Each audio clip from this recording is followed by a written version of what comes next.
આનંદમાનંદકરં પ્રસન્ન જ્ઞાનસ્વરૂપં નિજબોધયુક્तं યોગીન્દ્રમેડ્ય ભવરોગવેદ્યં શ્રીમદ્ગુરુને નિત્યમહં નમામિ.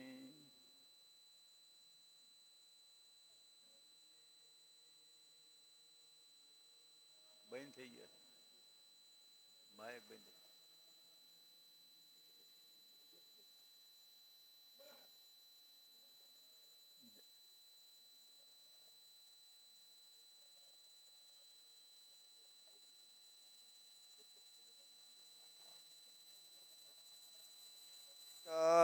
કાયમાને સંસાર હાલા ફલમોહ શાંતિ રે ચિત્ત ચિંતય ચિરમ ચરણો ગુરુર્વૈ પારમ ગમિષ્યસि યતો ભવસાગરસ્ય પુત્રકલત્રમિતરે નહિ તે સહાયા સર્વં વિલોકય સખે મૃગતૃષ્ણિકાવં મૃગતૃષ્ણિકાવં મૃગતૃષ્ણિકાવં. ઓમ સ્વસ્તિ ન ઇન્દ્રો વૃદ્ધસ્રવાઃ સ્વસ્તિ નઃ પૂષા વિશ્વવેદાઃ સ્વસ્તિ ન તારક્ષો અરિષ્ટનેમિઃ સ્વસ્તિ નો બૃહસ્પતિર્દદાતુ. ઓમ શાંતિ શાંતિ શાંતિ. અલખ નિરંજન જય સચ્ચિદાનંદ માધવાનંદ હરે હરે. અલખ નિરંજન જય સચ્ચિદાનંદ માધવાનંદ હરે હરે. અલખ નિરંજન જય સચ્ચિદાનંદ માધવાનંદ હરે હરે. અલખ નિરંજન જય સચ્ચિદાનંદ માધવાનંદ હરે હરે. હે માધવાનંદ હરે હરે ગુરુ માધવાનંદ હરે હરે. માધવાનંદ હરે હરે ગુરુ માધવાનંદ હરે હરે. હે માધવાનંદ હરે હરે ગુરુ માધવાનંદ હરે હરે. માધવાનંદ હરે હરે ગુરુ માધવાનંદ હરે હરે. સબઘટ વ્યાપક જય સચ્ચિદાનંદ માધવાનંદ હરે હરે. સબઘટ વ્યાપક જય સચ્ચિદાનંદ માધવાનંદ હરે હરે. ઘટ ઘટ વ્યાપક જય સચ્ચિદાનંદ માધવાનંદ હરે હરે. ઘટ ઘટ વ્યાપક જય સચ્ચિદાનંદ માધવાનંદ હરે હરે. પ્રેમથી બોલો જય સચ્ચિદાનંદ માધવાનંદ હરે હરે. પ્રેમથી બોલો જય સચ્ચિદાનંદ માધવાનંદ હરે હરે.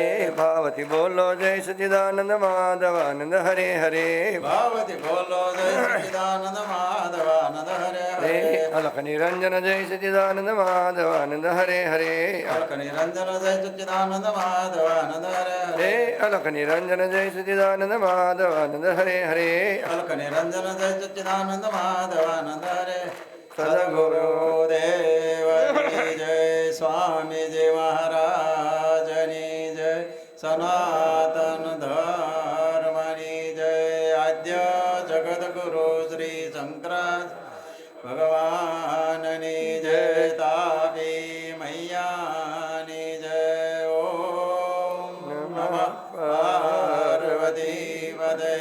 હર હર મહાદેવ.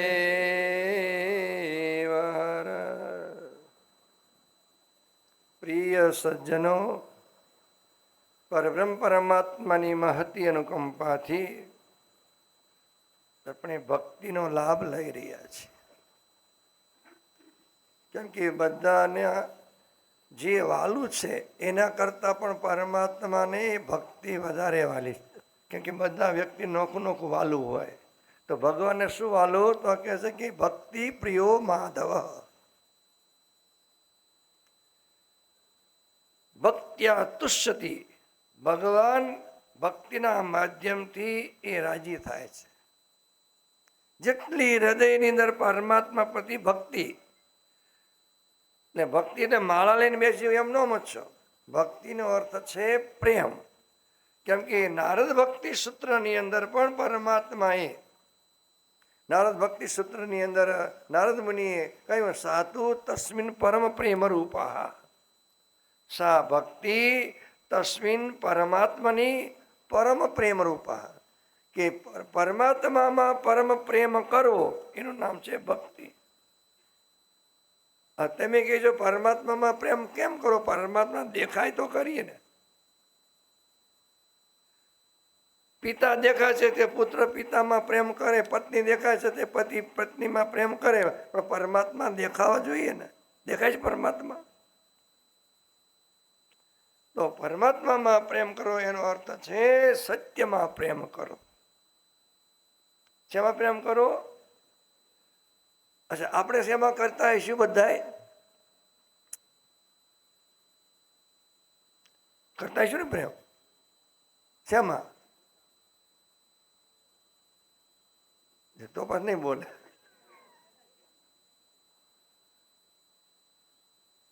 કેમ કે જગતમાં એક જ પરમાત્મા સત છે, બીજું બધું જ અસત છે. શ્રીમદ ભગવદ્ ગીતાના 9મા અધ્યાયની અંદર પરમાત્માએ અર્જુનને કહ્યું, અનિત્યમ અસુખમ લોકમ ઇમમ પ્રાપ્ય ભજસ્વ મામ. હે અર્જુન, ઇમમ લોકમ અનિત્યમ, અનિત્યમ અસુખમ લોકમ ઇમમ પ્રાપ્ય ભજસ્વ મામ. આ લોક અનિત્ય છે. કેવો છે? મનમાં ઘણા એમ થાય છે કે મારા ગપાત મારે છે, અનિત્ય શું? આટલું બધું માણા પબ્લિક છે ને, અનિત્ય હતું છે. અને એમાં પાછું ઘણા પાછું કે ભગવાને બનાવ્યું હોય ને, બધું ભગવાને બનાવ્યું. કે તો ભગવાને બધું બનાવ્યું છે. અમૃતે બનાવ્યું છે અને ઝેરી બનાવ્યું છે. પણ આપણે નક્કી કરવાનું શું પીવું. ભગવાને દૂધે બનાવ્યું છે અને દારૂ બનાવ્યો છે. ભેંસના દૂધનો માવો પણ બનાવ્યો છે ને તમાકુ વાળો માવો બનાવ્યો. આપણે શું ખાવું? બધું જ ભગવાને બનાવ્યું છે. કેમ કે છેલ્લી વાત તો એ છે કે બધું જ ભગવાનમાંથી બન્યું છે. વેદો આપણા એમ કે છે, ઉદ્ઘોષ કરીને કે છે, એકોહમ બહુ શ્યામ. ભગવાને સંકલ્પ કર્યો કે હું એકમાંથી અનેક બની જાઉં, તો એકમાંથી અનેક બની ગયો. પણ એમાં કઈ ક્રિયા ન થઈ, ક્રમ ચાલ્યો નહીં. ન ચાલવાથી વેદો એમ કે છે, તત્સૃષ્ટવા તદેવાનું પ્રાવિશત. કે પરમાત્માએ બનાવ્યું અને એમાં એ પ્રવેશ કર્યો એટલે બધું ચાલતું થઈ ગયું. અને જો પરમાત્મા એ નીકળી જાય તો નીકળી જાય, ન નીકળે. બોલો, નીકળી જાય, ન નીકળે તો શું થાય? રામ બોલો ભાઈ. એટલે આ બધું જ એ પરમાત્મા દ્વારા નિર્મિત છે. પણ પરમાત્માએ બનાવ્યું એનો અર્થ એ છે, પરમાત્માએ એ માયાથી બનાવ્યું. જેમાંથી? માયાથી. ઇન્દ્રો માયા હતી. ઇન્દ્ર પરબ્રહ્મ પરમાત્માએ માયાથી બધું બનાવ્યું. તો માયા તો એ કેવી છે? સાચી અથવા ખોટી? તો શાસ્ત્રકારો તો કે સાચી પણ નથી અને ખોટી પણ નથી. તો તમે કહે છો કેવી? તો માયા છે મિથ્યા અથવા તો અનિર્વચનીય, જેનું કોઈ વર્ણન ન થઈ શકે, વાણી દ્વારા વર્ણન ન થઈ શકે એવી માયા છે. એટલે પરમાત્માને શું વાલો છે? પ્રેમ વાલો છે. પ્રેમ એટલે પરમાત્મામાં પ્રેમ કરવો, એટલે સત્યમાં પ્રેમ કરવો એનું નામ છે ભક્તિ, અને અસતમાં પ્રેમ કરવો એનું નામ છે મોહ. એને શું કહેવાય? મોહ. હવે આપણે એ સતમાં પ્રેમ કરીએ છીએ કે અસતમાં કરીએ છીએ? એટલે સમજી જવાનું. સતમાં કરવામાં આવે તો એ ભક્તિ કહેવાય, અને અસતમાં પ્રેમ કરવામાં આવે એનું નામ મોહ કહેવાય. તો શું કહેવાય? આપણે શું કરીએ છીએ? બોલો. મોહ. વાસ્તવિક રીતે હમણાં ભજનમાં બોલ્યા ને, મોક્ષ થાય એવું બતાવજો. તો ઊંચી વાત તો એ છે કે પહેલાં તો મોક્ષની જરૂર પણ નથી, મુક્ત થવાની જરૂર નથી. તમે કહેશો કેમ? તો આત્મા તમે સદા સર્વદાના ભૂતકાળની અંદર, વર્તમાન કાળની અંદર અને ભવિષ્યકાળની અંદર એ મુક્ત છો. કોણ? તમે. તમે એટલે શરીર નો સમજતા, આત્મા. આત્મા તો પેલા મુક્ત હતો, અત્યારે હાલમાં આત્મા મુક્ત છે, અને ભવિષ્યમાં પણ એ આત્મા મુક્ત રહેવાનો છે. આત્માને પેલા બંધન હતું નહીં, અત્યારે બંધન છે નહીં, ને આગળ આત્માને કોઈ બંધનમાં નાખી શકવા વાળું નથી. પણ એ સમજણ નથી, એ જ્ઞાન નથી, જેને લઈને હું આત્મા છું એમ આપણે કહેતા નથી. કેવી છીએ તો શું કહીએ છીએ?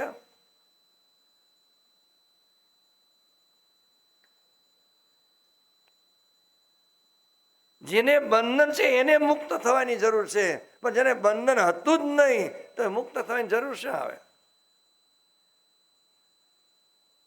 પણ એ સમજાતું નથી. એનું કારણ, નકર તો હું આત્મા છું એટલું જ દઢ કરવાનું છે બુદ્ધિમાં. કેટલું? બોલો, એટલું જ યાદ રહે ને? ન રહે. ગાળો યાદ રહે, ફોન નંબર યાદ રહે, ભજન યાદ રહે, તો આ એટલું યાદ ન રહે? પણ ક્યાં સુધી યાદ રહે? હે?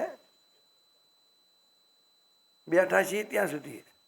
અને તમે કંઈક બોલ્યા ને કોઈ બીજો બોલે શું થાય પાછું?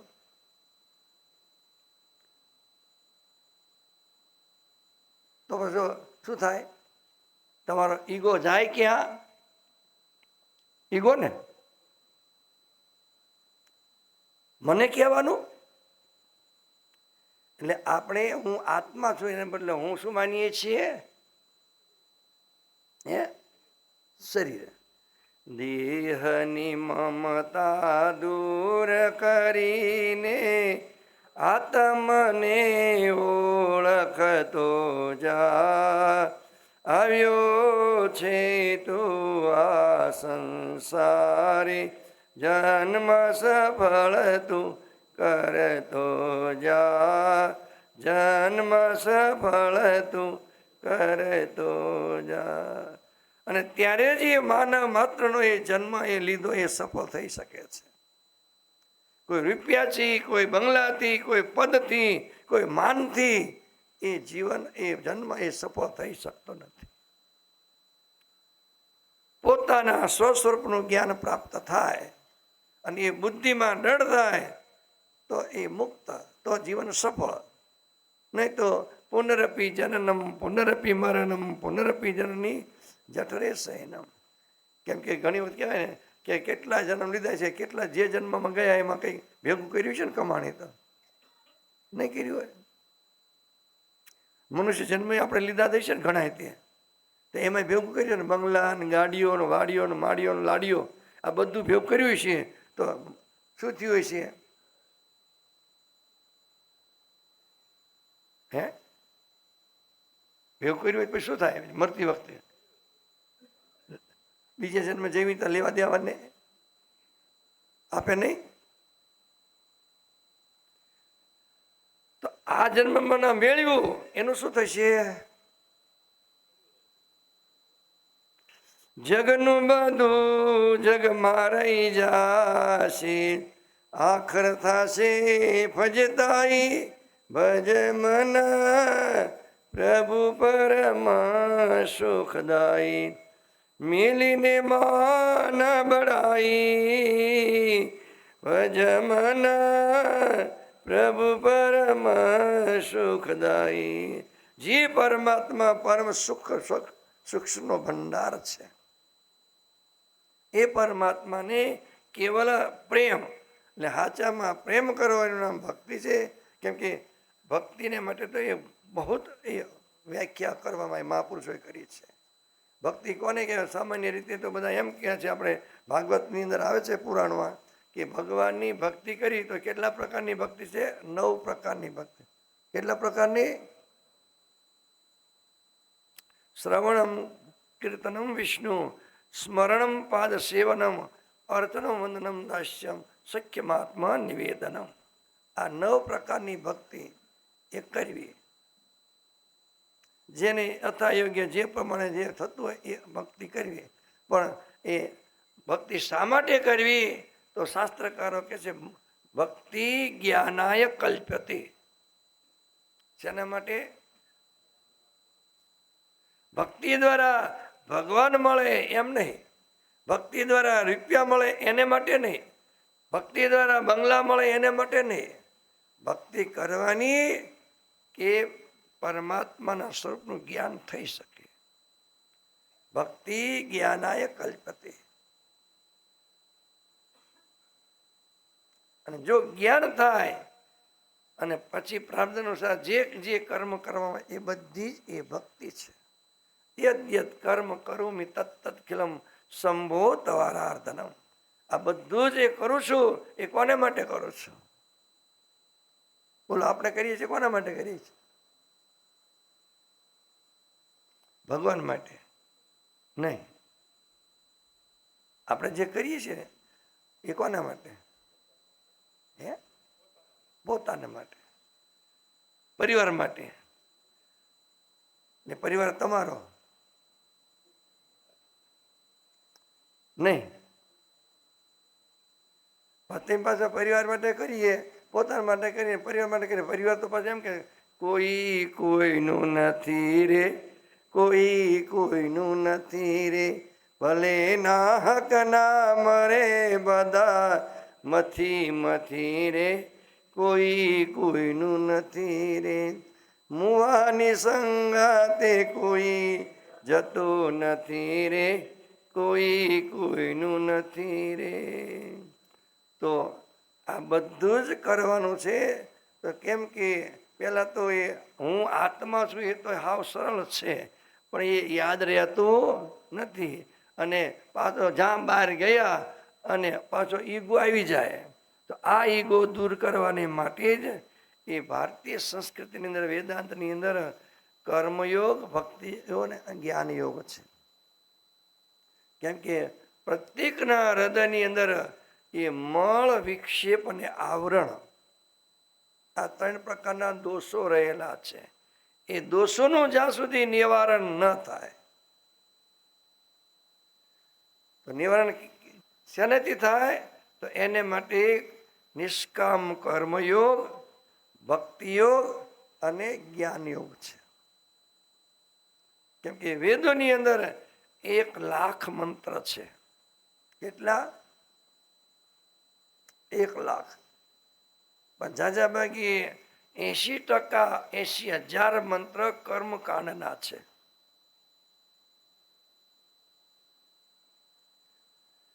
16,000 મંત્ર ભક્તિકાંડના છે.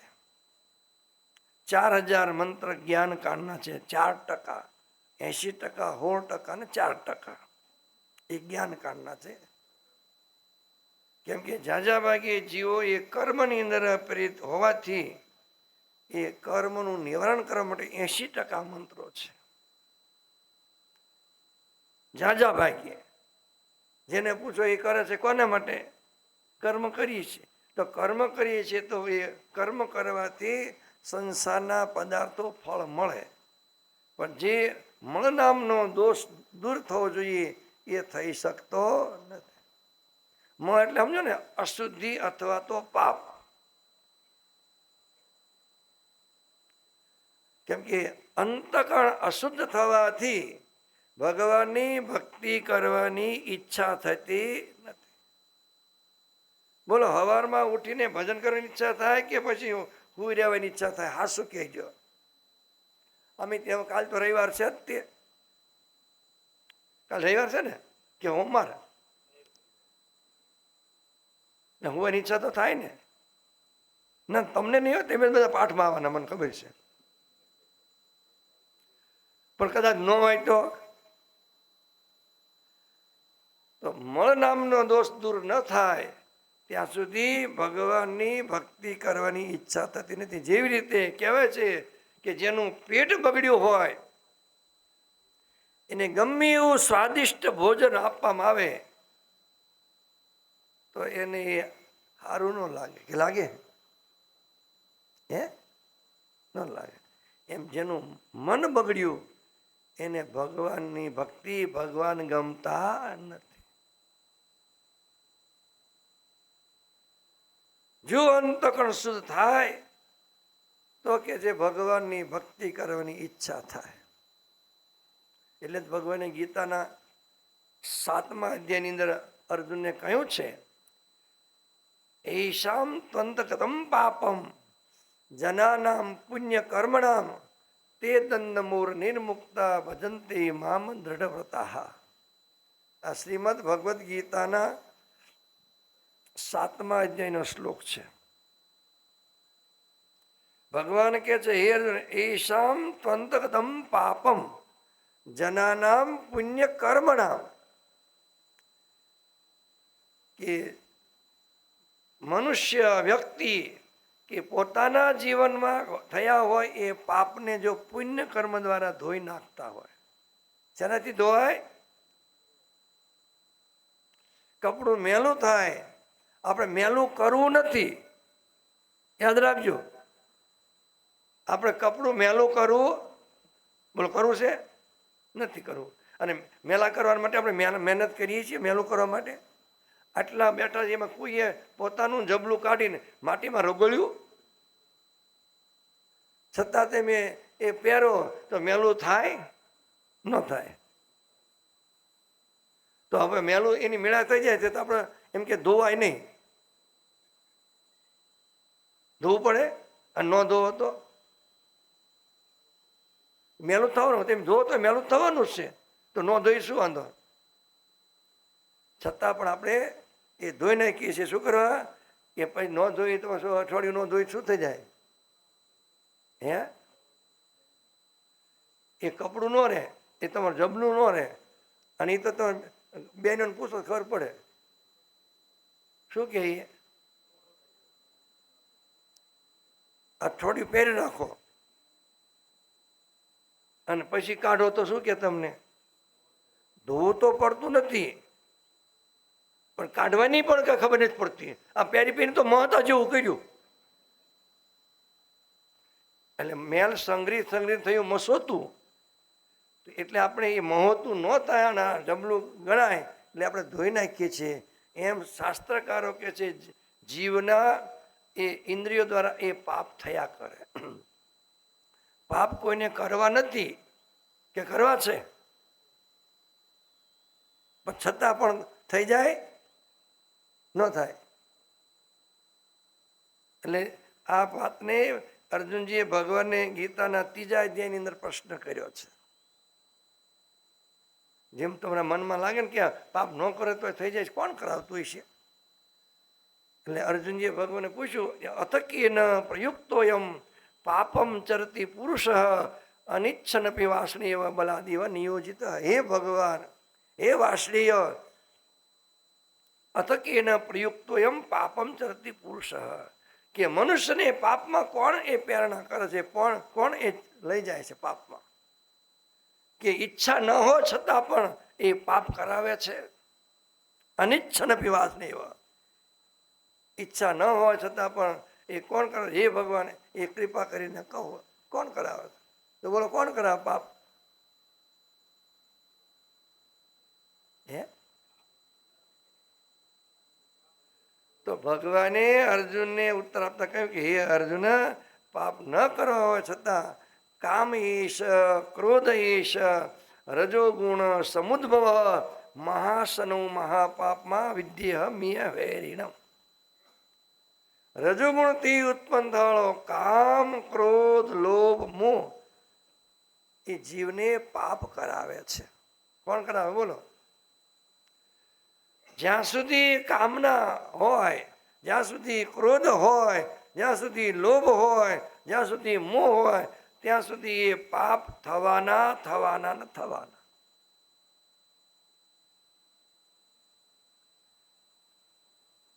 કામના રહેવાની. અને કામના ક્યાં સુધી રહે છે? જ્યાં સુધી દેહ દ્રષ્ટિ છે ત્યાં સુધી કામના, ક્રોધ, લોભ, મોહ એ રહેવાના રહેવાના રહેવાના. સરસ ભાષામાં આપણે કદાચ કામના શેને કરીએ છીએ? શરીરના સુખને માટે કે આત્માના સુખને માટે? ઈચ્છા કરીએ છીએ શેને માટે? શરીરના સુખને માટે કે આત્માના સુખને માટે? એટલે જ્યાં સુધી દેહ દ્રષ્ટિ આવે ત્યારે એ પાપ, એ કર્મ આવવાના, કામ, ક્રોધ, લોભ આવવાના. ધર્મ શું કહેવાય, અધર્મ શું કહેવાય એ દેખાતો નથી. મોટું એ દ્રષ્ટાંત છે કૌરવો અને પાંડવોનું કે દુર્યોધનને એ મનની અંદર રાજ મેળવવાની કામના હતી, એટલે ભાઈઓને ભાગ આપવો એ ધર્મ છે, અને ભાઈઓને ભાગ ન આપવો એ શું કહેવાય? અધર્મ. તો દુર્યોધનને એ ધર્મ દેખાણો નહીં. કેમ કે એને શું હતું કે મારે એ ભાગ આપવો. ભગવાને ભીષ્મ પિતામહ બધા સમજાયા, પણ દુર્યોધન કે શુચિ અગ્રમ ન દાસ્યામી વિના યુદ્ધેન કેશવ. હે કેશવ, હું હોયના નાકા બરાબર પણ એ યુદ્ધ વગર, લડાઈ વગર એ આપવાનો નથી. નહીં તો બધા જાણો છો કે ભાઈને ભાગ આપવો એ ધર્મ છે, પિતાની સંપત્તિમાંથી ભાગ આપવો એ ધર્મ છે. અને આપણે બધા નક્કી શું કર્યું છે? જેના જેના હાથમાં વ્યવહાર હોય એ શું કરે છે? બોલો. પાપ કરવું નથી તો કોણ કરાવે?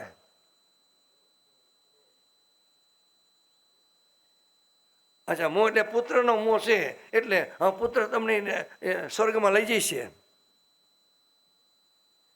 એ અધર્મનું આવેલું ધન. કેમ કે ધર્મ ચૂક્યા, અધર્મ આવ્યો, અને અધર્મનું ધન એ માનવને એ સુખ ના આપી શકે. સુખ ક્યારે આપે? ધર્મથી આવેલું એ ધન હોય એ માનવની બુદ્ધિ સુધારે. અત્યારે બધાના હાથ, જેના હાથમાં હોય, નાના હાથમાં હોય તો નાનો મુઠ્ઠી વાળીને બેસી જાય. મુઠ્ઠી વાળી ક્યાં શું કહેવાય? આમ ગાડી બાંધીને બેસી જાય, કશું નથી કે. મોટાના હાથમાં તો મોટો બેસી જાય, કશું નથી. અને એમાંથી જો નાનાને સમજણ હોય, મોટાને સમજણ, જેને આ બાસ્કો બાંધી દીધો નથી મારી પાસે, બીજો સામો વ્યક્તિ હોય, જો એ મનમાં લાખ રાખે અને એને જો એની પત્ની માનતી હોય તો જે આપણા ભાગમાં છે મળશે. નથી, ઝઘડો નથી કરવો. અને તેમ બધા સમજદાર છે, તમે ઝઘડો ન કરો. કરો ન કરો? હા, બધું સારી વાત. તો ભાગવતની અંદર આવે છે, નાભાગના પુત્ર છે, નભગના પુત્ર છે નાભાગ. હવે નભગને 3 સંતાન, 4 સંતાન પુત્ર હતા. એમ બધાથી નાનો પુત્ર નાભાગ, એને પિતાએ ભણવા મોકલ્યો. ભણીને આવ્યો એ પહેલા એના ભાઈઓએ એ પિતાની સંપત્તિમાંથી એ ભાગ પાડી લીધા. અને ભાઈ આપણે આવશે તો કે જોઈશું એ વખતે માગશે તો. એટલે ભણી ગણીને 10 વર્ષે આવ્યો. આવીને કહે છે કે એને ખબર પડી કે પિતાની સંપત્તિમાંથી ભાઈઓએ ભાગ બટવારા કરી લીધા, ભાગ પાડી લીધા છે. તો પોતાના પિતાને પૂછ્યું કે હે પિતાજી, મારા ભાગમાં શું આવ્યું? તો એના પિતાએ કહ્યું તો તારા ભાઈઓને પૂછજો. તો એના ભાઈઓને પૂછ્યું કે તમે પિતાની સંપત્તિમાંથી ભાગ પાડ્યા તો મારા ભાગમાં તે ભાગ પાડ્યા તો મારો ભાગ પાડ્યો છે ને મારા ભાગમાં શું આવ્યું? તો એના ભાઈઓ શું કહે છે જાણ્યું? કે તારા ભાગમાં બાપા. શું કીધું? બાપા ભાગ પાડવાની વસ્તુ છે? હા, બાપાની સેવા કરવી એ ધર્મ છે અને સેવાથી વંચિત રહેવું એ અધર્મ છે, યાદ રાખજો. એક જ પુત્ર સેવા કરે એવું નહીં. જ્યાં એ અધર્મ આવ્યો અને સુખની ઈચ્છા કરી ક્યાંથી આવે? સુખ ક્યાંથી આવે? તો નાભાગે આવીને પિતાને કહ્યું કે હે પિતાજી, ભાઈઓ એમ કે છે કે તારા ભાગમાં બાપા, તો હવે શું કરવું? તો એના પિતાએ કહ્યું કે હે બેટા, હવે જે ભાઈઓ કે સાચું, આપણે ઝઘડો કરવો નથી, આપણે દાળ રોટલી ખાવી છે, એમાં શું? અને નાભાગ માની ગયો. અને 2-4 દિવસ પછી કહે છે કે એ ગુજરાન કેમ ચાલે? એટલે એના પિતાએ કહ્યું અહીંથી થોડે દૂર કહે છે કે અંગ્રેજ ગોત્રના એ ભૂદેવો એ યજ્ઞ કરે છે ને એ યજ્ઞની અંદર 4 દિવસની વિધિ કર્યા પછી 5મા દિવસની 6ઠા દિવસની વિધિમાં વૈશ્વદેવ નામના 2 મંત્રો છે એ લોકોને આવડતા નથી, એટલે હું તને શીખવાડું છું અને એ તું શીખી લે અને પછી 5મે દિવસે તું અહીંયા જા અને જો તને કહે તો તું એ 2 વિશ્વદેવ મંત્ર છે બોલજે, વિધિ પૂરી કરજે અને એમાં જે મળે એ લઈ તો આવજે, જે આપે એ. તો નાભાગે પછી સંતોષ માની અને 2 મંત્ર પોતાના પિતા દ્વારા શીખી લીધા અને ત્યાર પછી એ યજ્ઞની અંદર ગયો. તો ભૂદેવો કહે છે, યજ્ઞ કરવાવાળા ભૂદેવો કહે છે કે આપણે તો 4 દિવસની વિધિ પૂરી કરી પણ 5મા દિવસની વિધિ તો આપણને આવડતી નથી, શું કરશું? અને બરોબર એ નાભાગ ગયા. નાભાગને પૂછ્યું કે તમને આવડે? તો કે આ મને આવડે છે. તો 2 દિવસની વિધિ જે મંત્રો હતા એ નાભાગે એ મંત્રો દ્વારા એ યજ્ઞ પૂરો કરાયો. એટલે હવે રાજા એ બ્રાહ્મણોને દક્ષિણા આપે ને, તમે જેમ લગ્નમાં દક્ષિણા આપો ને, કોને? ભૂદેવોને. ભૂદેવ નહીં આપતા હોય. આમ તો ઢોલ ઢબકામાં, બેન્ડ વાજામાં એમાં વધારે વાપરો. અને ભૂદેવને તો પછી આપો ખરા પણ એ રોતો જાય, એટલે એના આશીર્વાદ ન મળે, એટલે 6 મહિના થાય તો છૂટું થઈ જાય. વિધિથી વેદોના મંત્રો દ્વારા અગ્નિદેવની સાક્ષીની અંદર, સમાજની સાક્ષીની અંદર જેને એ વિધિ કરાવી એને જો આપણે એ દિલ દુખાય, એ દક્ષિણા ન આપી તો શું થાય? અત્યારે નક્કી કરો, બેન્ડ વાજામાં ડિસ્કો કહેવાય, શું કહેવાય ઓલો આખી જમીન ધધુર છે, ડીજેમાં ખર્ચો કરવાનો, વીડિયામાં ખર્ચો કરવાનો,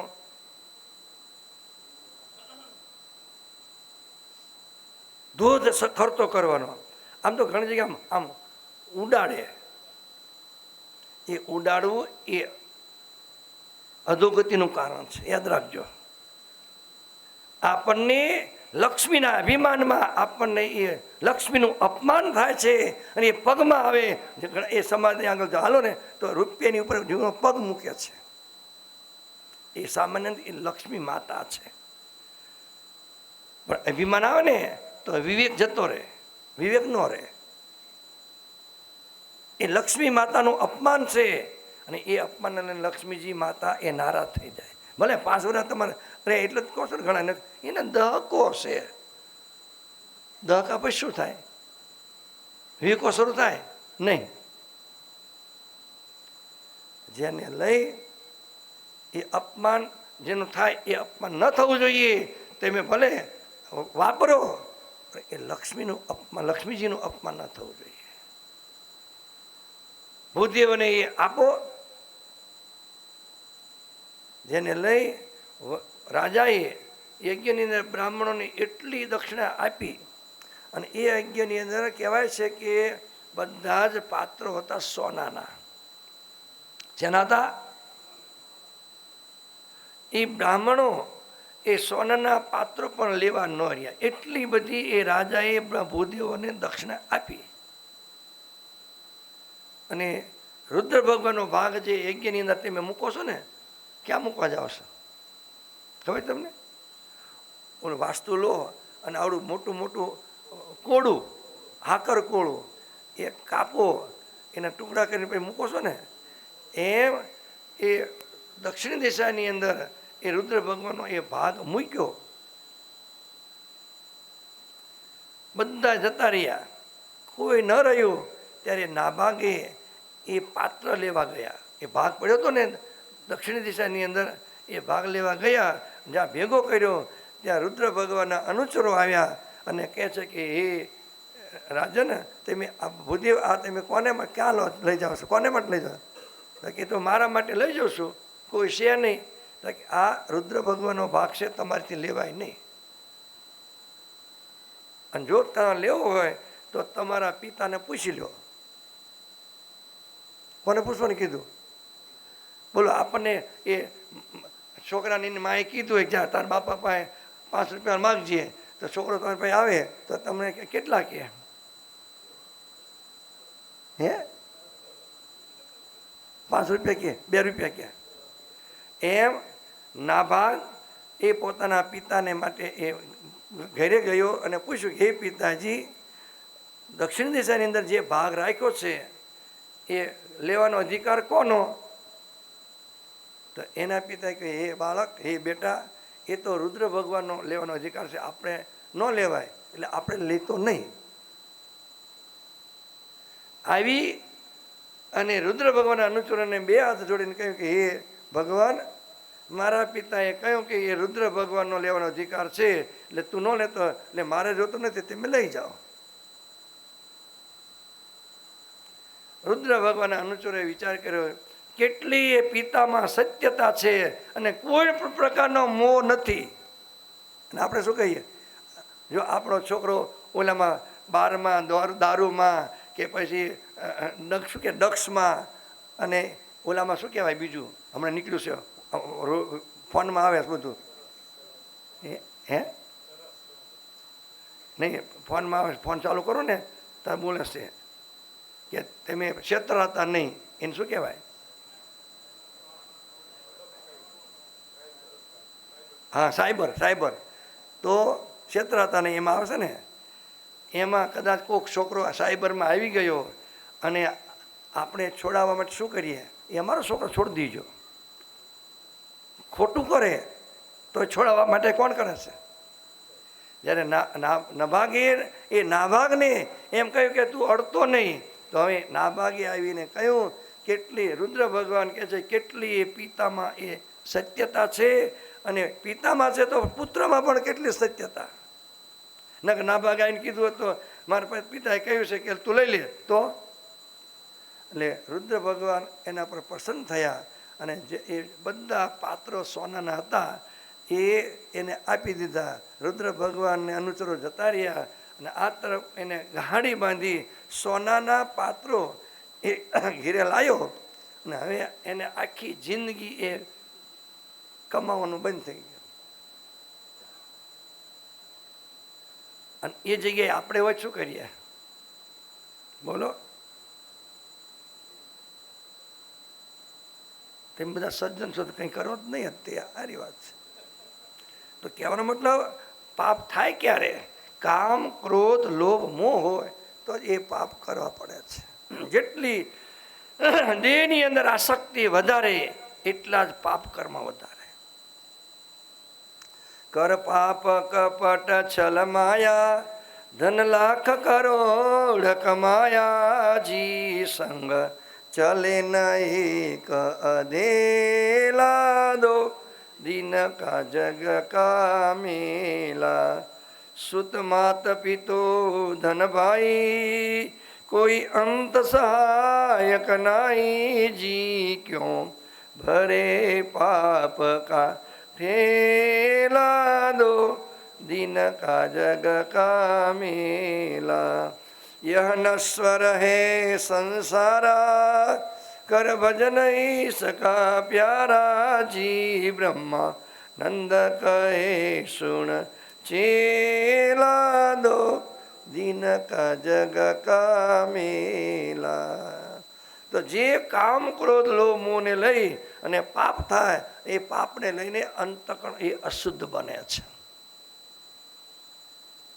અંતકણ શુદ્ધ છે, સાત્વિક અંશથી બનેલું છે, પણ એ અશુદ્ધ કેમ બને છે?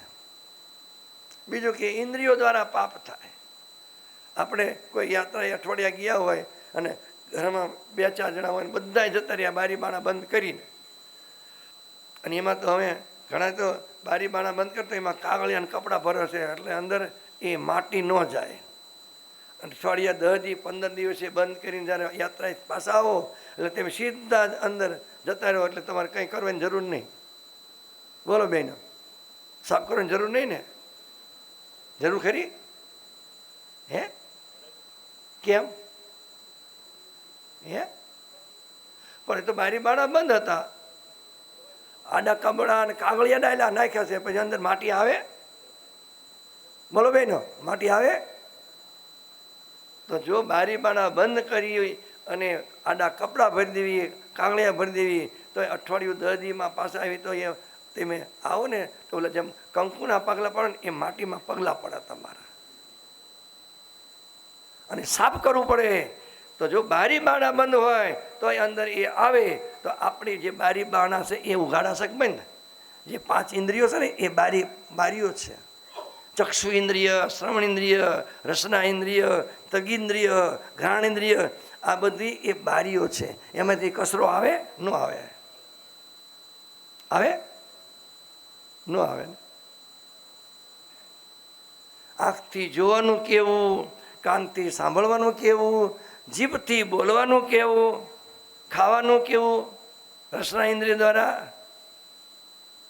તો અંતકણ એ શુદ્ધ થાય કે મલિન બને?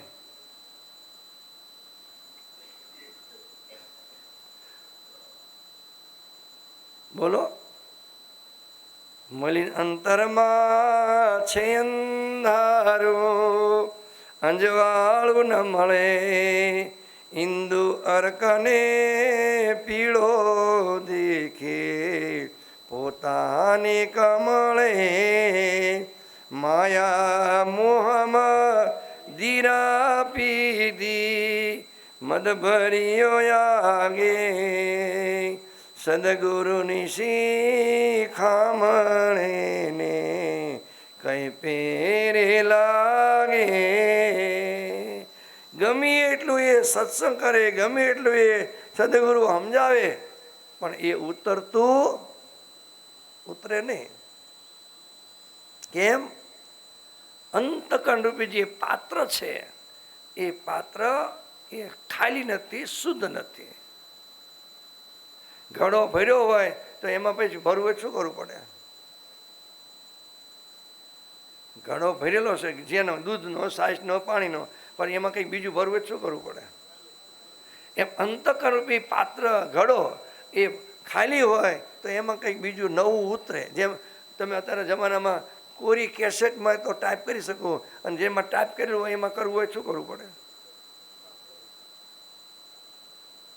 હે એ પહેલાં બધું ભૂસવું પડે ને, પછી કોરી કરવી પડે, પછી અંદર બીજું ટાઈપ થાય. એમ અંતકરણ રૂપી પાત્ર એ ખાલી હોય તો અંદર ઉતરે. નહીં તો કથા સુણી ફૂટ્યા કાન તો એખો કે નો આવ્યું રુધિર આત્મજ્ઞાન.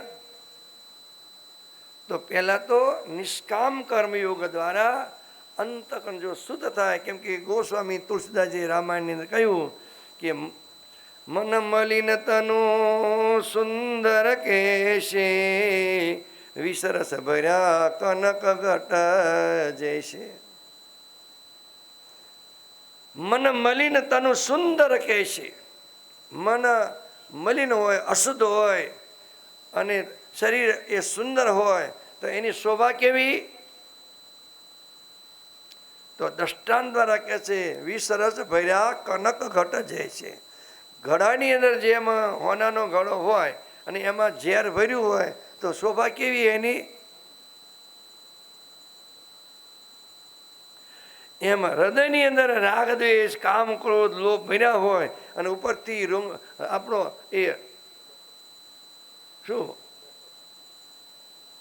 બધું અપ ટુ ડેટ મેકઅપ હોય, કેવો હાર લાગે. એને માટે શાસ્ત્રકારો કહે છે નિષ્કામ કર્મ યોગ કરવાને માટે ભગવાને ગીતામાં અર્જુનને પણ કહ્યું કર્મણે વાદી કારસ્તે મા ફલે શું કદાચન. હે અર્જુન, તું કર્મ કર, તારો એ ફળમાં અધિકાર નથી. અને કર્મ કરવાથી કોઈનું એ કર્મ નકામું જતું નથી. ફળ મળે મળે ને મળે, પણ કામનાથી ફળની ઈચ્છાથી કરવાથી ફળ મળે, પણ જે આધ્યાત્મિક માર્ગની અંદર એ ઉન્નતિ કરી હોય એ ઉન્નતિ થઈ શકતી નથી. કેમ કે ફળ વિના કરીએ તો અંતઃકરણ શુદ્ધ થાય, તો અંતઃકરણ શુદ્ધ થાય તો ભગવાનની ભક્તિ કરવાની ઈચ્છા થાય. જ્યાં સુધી અંતઃકરણ શુદ્ધ નથી ત્યાં સુધી ભગવાનની ભક્તિ થતી નથી. ભલે માળા કરીએ, પાઠ કરીએ, બધું કરીએ, સાફસૂફી કરીએ, પણ જે ભક્તિ કરવાની ઈચ્છા થાય, પરમાત્મામાં મન લાગવું જોઈએ, એ લાગતું નથી. તમને પહેલા કહ્યું પરમાત્મા ભલે આપણે માળા કરતા હોય તો મન પરમાત્મામાં હોય કે પછી બીજે હોય? હે, માળા કરતા હોય તો મન એ ભગવાનમાં હોય કે પછી બીજે હોય? બોલો. મન માયામાં ચિત ચૂલામાં આય હોય ન કરનારા, તેને કથાનો રંગ ન લાગે, તેને કથાનો રંગ ન લાગે. દોષ હૃદયમાં ધરનારા, પ્રેમ ધરીને કથા સાંભળવા આવો ને મારા વાલા રે. એક ધ્યાનથી કથા સાંભળજો, ચૂપ બેસીને રૂપાળા રે. શ્રવણ કરીને ઉરમાં ધરજો, શ્રવણ કરીને ઉરમાં ધરજો. ઘેર ન જાશો ઠાલા રે, પ્રેમ ધરીને કથા સાંભળવા આવો ને મારા વાલા રે. તો જો એ અંતઃકરણ મન શુદ્ધ થાય તો આગળનું કાર્ય થઈ શકે. ને જો ભગવાનમાં મન લાગે તો એ જ્ઞાન થતા વાર લાગતી નથી. ભગવાને એટલે જ ગીતાના 12મા અધ્યાયની અંદર કહ્યું કે હે અર્જુન, મય્યેવ મન આદસ્વ મયી બુદ્ધિમ નિવેશય નિવેશસ્યસી મય્યેવ અત ઊર્ધ્વમ ન સંશય. જેટલી પરમાત્માની ભક્તિ વધારે, જેટલો પરમાત્મામાં પ્રેમ વધારે, જેટલી સત્યતામાં એ જેટલો પ્રેમ વધારે, એટલું જ એ જ્ઞાન જલ્દી. કેમ કે ભગવાને ગીતામાં વાર વાર કહ્યું ભક્તિના માધ્યમથી જ એ તત્વને જાણી શકાય છે. પરમાત્માને જાણવા કઈ રીતે જાણવા? ભગવાન ગીતામાં 11મા અધ્યાયને કહ્યું ભક્ત્યાત્મનિયા શક્ય અહમ એવં વિદો અર્જુન જ્ઞાતુમ દ્રષ્ટુમ ચ તત્વેન પ્રવિષ્ટુમ ચ પરંતપ. કે હે અર્જુન, ભક્તિના માધ્યમથી મને એ જાણવું એટલે તત્વથી જાણવું. કઈ રીતે જાણવા પરમાત્માને? તત્વથી. જે કયું તત્વ? તો એ જે બ્રહ્મ તત્વ, પરમાત્માનું જે રૂપ આપણે કહીએ છીએ, 4 હાથવાળા, 2 હાથવાળા, મુરલીવાળા, ડમરૂવાળા, એ ત્રિશુળવાળા, ગદાવાળા, ધનુષબાણવાળા, એ તો પરમાત્માનું માયાવી સ્વરૂપ છે.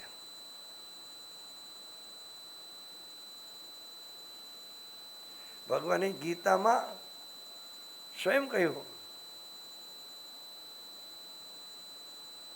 9મા અધ્યાયની અંદર અવજાનંતી મામૂઢા માનુષીમ તનુમાશ્રિતમ પરમ ભાવ જાનંત મમ ભૂત મહેશ્વરમ. આ ગીતાના 9મા અધ્યાયનો શ્લોક છે. અવજાનંતી મામ મૂઢા માનુષીમ તનુમાશ્રિતમ, કે જે જાણતા નથી એ મને મનુષ્ય દ્રષ્ટિથી જાણે છે. એ 7મા અધ્યાયની અંદર પણ ભગવાને પોતાનું સ્વરૂપ અવ્યક્તમ વ્યક્તિમાપન્ન મન્યંતે મામ અબુદય પરમ ભાવ જાનંત મમા વય અનુત્તમમ. મને તત્વથી જાણી શકતા નથી અબુદ્ધય બુદ્ધિ વગરના, જે મને મનુષ્ય શરીરથી જાણે છે. તો મનુષ્ય શરીર ભગવાન નથી આમને, એ તો માયાનું સ્વરૂપ, મનુષ્ય રૂપ લીધું એ માયા દ્વારા લીધું છે. પણ પરમાત્માનું હાસુ સ્વરૂપ તો એ તત્વ છે, એ અવ્યય છે, અવ્યક્ત છે, અવ્યય છે, જે વધે નહીં, ઘટે નહીં, આવે નહીં, જાય નહીં, પણ બધા જાણી શકતા. એટલે જ ભગવાને ગીતાના 15મા અધ્યાયની અંદર કહ્યું કે હે અર્જુન, વિમૂઢા નાનું પશ્યંતી જ્ઞાન ચક્ષુષ. મને મૂળ બુદ્ધિના એ સર્વત્ર જોઈ શકતા નથી. અને જોઈ શકે કોણ? પશ્યંતી જ્ઞાન ચક્ષુષ. જ્ઞાન ચક્ષુ દ્વારા જ્ઞાની પુરુષો મને સર્વત્ર એ જોઈ શકે છે. અને ત્યારે એ ભજનમાં તમે કહો છો કે આંખ મારી ઉઘાડે ત્યાં સચ્ચિદાનંદ દેખું, ધન્ય મારું જીવન કૃપા એની લેખું. જેમ તુલસીદાસજી રામાયણની અંદર કહ્યું, શિયા રામમય સબ જગ જાની, કરું પ્રણામ જો રીજુગ પાણી, હરિ વ્યાપક સર્વત્ર સમાન, પ્રેમ છે પ્રગટ હોય હમ જાના. પરમાત્મા સર્વત્ર છે. નરસિંહ મહેતાએ કહ્યું, પવન તું, પાણી તું, ભૂમિ તું, બુધરા, વૃક્ષ થઈ ફૂલી રહ્યો આકાશે. જે કંઈ દેખાય છે એ બધું. અને ભાગવતના 11 સ્કંદની અંદર કવિ નામના યોગેશ્વરે એ કહ્યું છે, વિદરાજ નેમીને, નારદ મુનિ વસુદેવને દેવકી માતાને કહે છે, કવિ નામના યોગેશ્વર એ વિદરાજ નેમી રાજાને કહે છે, સુખદેવજી પરીક્ષિત રાજાને કહે છે, ખમ વાયુ મગ્નિમ સલિલમ મહિંચ જ્યોતિંશ સત્વાની ત્રિશો ધ્રુમાદીન સરિત સમુદા હરેર શરીરમ યચકિંચ ભૂતમ પ્રણવેદનન્ય. જે કંઈ દેખાય છે, પૃથ્વી, જળ, તેજ, વાયુ, આકાશ, સૂર્ય, ચંદ્ર, નદી, સરોવર, પહાડ, ઝાડ, આ બધું જ એ પરમાત્માનું સ્વરૂપ છે. પણ આપણે તો મનમાં કયું માન્યું છે? જલે વિષ્ણુ, થલે વિષ્ણુ, વિષ્ણુ પર્વત મસ્તકે, જ્વાલા માલા કુલે વિષ્ણુ, સર્વ વિષ્ણુમયન જગત. આખું જગત એ પરમાત્મા રૂપ છે. જે આપણા વેદો કે છે, ઈશાવાસ્યમિદમ સર્વમ યત્કિંચિત જગત્યામ જગત તેન ત્યક્તિન ભુંજિતા મા ગૃદ કશ્ય સિદ્ધનમ.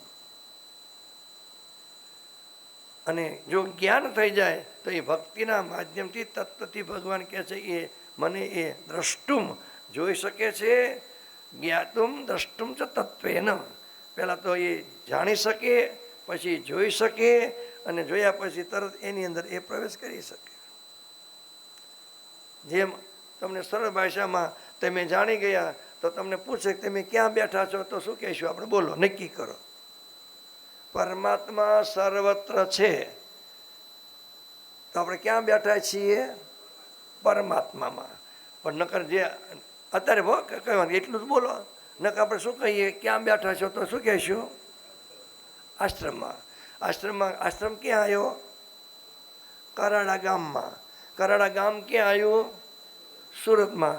સુરત ક્યાં આવ્યું? ગુજરાતમાં. ગુજરાત ક્યાં આવ્યું? ભારતમાં. ભારત ક્યાં આવ્યું? એશિયા ખંડમાં. એશિયા ખંડ ક્યાં આવ્યો?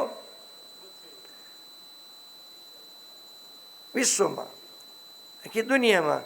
અને દુનિયા ક્યાં છે, સંસાર ક્યાં છે, સંસાર ક્યાં છે, દુનિયા ક્યાં છે, જગત ક્યાં છે, વિશ્વ ક્યાં છે? બ્રહ્માંડમાં. તો ક્યાં બેઠા છીએ? બ્રહ્માંડમાં બ્રહ્મા જ બેઠા છીએ. પણ એ જેને જ્ઞાન બુદ્ધિની અંદર ડર છે એ કહી શકે. એટલે ભગવાન કહે ને વિમુડા નાનું પશ્યંતી જ્ઞાન ચક્ષુષ. મૂળ બુદ્ધિને મને કઈ રીતે ઉત્ક્રામંતમ સ્થિતમ વાપી ભુંજાના વા ગુણાન્વિતમ વિમુડા નાનું પશ્યંતી જ્ઞાન ચક્ષુષ. અને અહીંથી ભગવાને એ કહ્યું છે કે જેનું અંતકરણ અશુદ્ધ છે એ નથી જોઈ શકતા. યતંત્ર પ્રકૃતા આત્માનો નૈનમ પશ્યંતિ ચેતસ. એ 15મા અધ્યાયનો શ્લોક છે. જેનું અંતકરણ શુદ્ધ એ બધી જગ્યાએ મને જોઈ શકે છે. તો એ પાપથી અંતકરણ મલિન થાય તો ભગવાનની ભક્તિ કરવાથી, એ નિષ્કામ કર્મયોગ કરવાથી અંતકરણ શુદ્ધ થાય તો ભગવાનની ભક્તિ કરવાની ઈચ્છા થાય. અને ભક્તિ થયા પછી જો ભક્તિ કરતાં કરતાં જ્ઞાન થઈ જાય તો ભગવાન શંકરાચાર્યજીએ ભક્તિનું સ્વરૂપ બતાવતા વિવેક ચૂડામણીની અંદર કહ્યું, મોક્ષ કારણ સામગ્રી આમ ભક્તિ એવા કરી રહેશે. જેટલી મોક્ષની સામગ્રી છે, સાધન છે, એ સાધનની અંદર ભક્તિ ઉત્તમમાં ઉત્તમ સાધન છે. ભક્તિ જેવું કોઈ સાધન નથી. અને જ્યારે એ ભક્તિ કોને કહેવાય તો ભગવાન શંકરાચાર્યએ વિવેક ચૂડામણીમાં કહ્યું સ્વસ્વરૂપાનુસંધાનમ ભક્તિ રીત્યભિધીયતે. સ્વસ્વરૂપનું અનુસંધાન, પોતાના સ્વરૂપનું એ ચિંતન, એનું નામ એ ભક્તિ છે. અને એ જ ભક્તિ પરમાત્માને એ પ્રિય છે. અને જ્યારે એ ભક્તિ કરતા હોય તો ભગવાનના 4 પ્રકારના ભક્તો બતાવ્યા છે. આર્તો જિજ્ઞાસુ અર્થાર્થી જ્ઞાની ચ ભરતર્ષભ. પણ ભગવાને કહ્યું ઉદારા સર્વ એ તે હે જ્ઞાનિત પાત્ર મે મતમ. બધા એ 4 પ્રકારના એ ભક્તો છે એમાં ઉદાર છે, પણ જ્ઞાની તો મારો આત્મા છે. શું છે બોલો? તો પરમાત્માની મહતી અનુકંપાથી મનુષ્ય જન્મને સફળ કરવાને માટે આપણને મનુષ્ય શરીર એ ભક્તિ કરવાને માટે એ સાધન છે. ભગવાનને ભક્તિ જ વાલી છે, ભગવાનને પ્રિય છે. પણ એ જો જ્ઞાન મળ્યા પછી તમે ભક્તિ કરો તો બધી જ એ ભક્તિ એ કર્મ એ ભક્તિ થઈ જાય. અને જીવે તો એ ભગવાનમાં અને મરે તો એ પરમાત્મામાં. તો ધીરે ધીરે પોતાના અંતકરણને શુદ્ધ કરી, મનને સ્થિર કરી અને સત્સંગના માધ્યમથી એ શ્રવણ મનન નિધિધ્યાસન દ્વારા એ જ્ઞાનને દૃઢ કરી અને સાચા સુખના ભાગીદાર થવાને માટે પુરુષાર્થ કરવો, પરમાત્મા સર્વને સુખ સંપત્તિવાન બનાવે એવી પ્રાર્થના કરીએ કે સર્વત્ર સુખીના સંતો સર્વે સંતો નિરામયા સર્વે ભદ્રાણિ પશ્યન્તુ મા કશ્ચિદ દુઃખભાગ ભવેત. ઓમ શાંતિ શાંતિ શાંતિ. આનંદમાનંદકર પ્રસન્ન જ્ઞાન સ્વરૂપ નિજ બોધયુક્ત યોગેન્દ્ર વિદ્યા ભવરોગ વૈદ્યમ શ્રીમદ ગુરુને નમામિ. સદગુરુદેવની જય, સ્વામીજી મહારાજની જય, સનાતન ધર્મની જય. આદ્ય જગત ગુરુ શ્રી આચાર્ય ભગવાનની જય. તાપી મૈયાની જય. ઓમ નમઃ પાર્વતી પદે. હર હર મહાદેવ. એક જાહેરાત છે, કાલે